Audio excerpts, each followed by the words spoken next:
My first race out here was actually in 1975, Daytona 500, 1975. I was in the infield.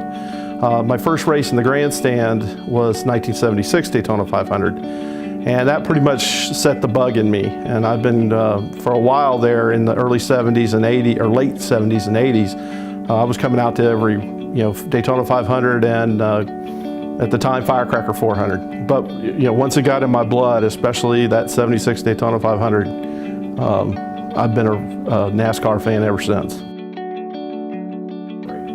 Well, again, that first Daytona 500 up in the grandstands, the 76 500 with the infamous Petty and Pearson crash at the very end.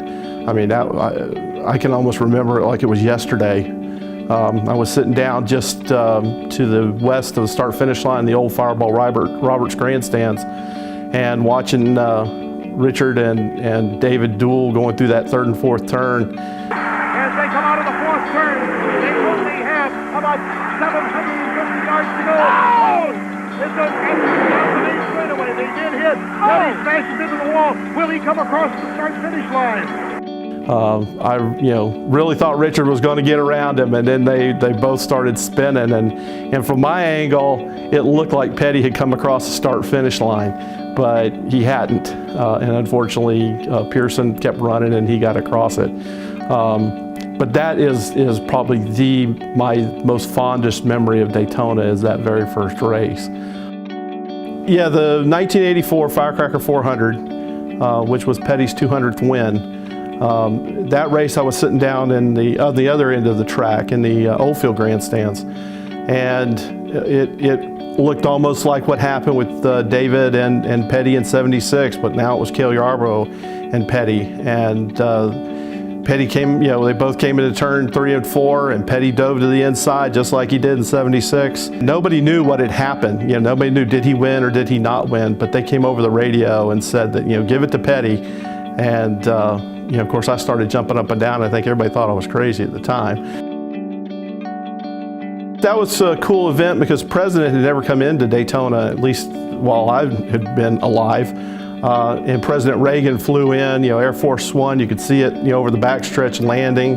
The infamous picture of Petty going down the backstretch and the Air Force One landing that you see everywhere.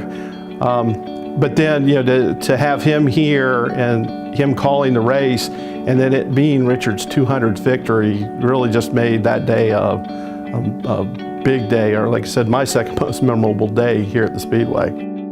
2001, 400 at the time. Everybody still had a heavy heart with Earnhardt's passing. My sister and brother-in-law at the time came out to that race, and my brother-in-law was a very big Earnhardt fan. It was very emotional, especially on lap 3 when everybody held up their hands for the 3. When he was coming through 4, I don't think there was anybody in the grandstands that wasn't cheering, including myself. I mean, the stands were just going wild. Everybody was yelling, cheering, banging on the fence, because I think we had a front row of one of the towers. But yeah, it was electric. I mean, it was a fantastic race. It just kind of brought a little bit of closure to it. I mean, it made it a lot easier. Your heart wasn't quite as heavy afterwards because of that win, and that that was another memorable moment out here.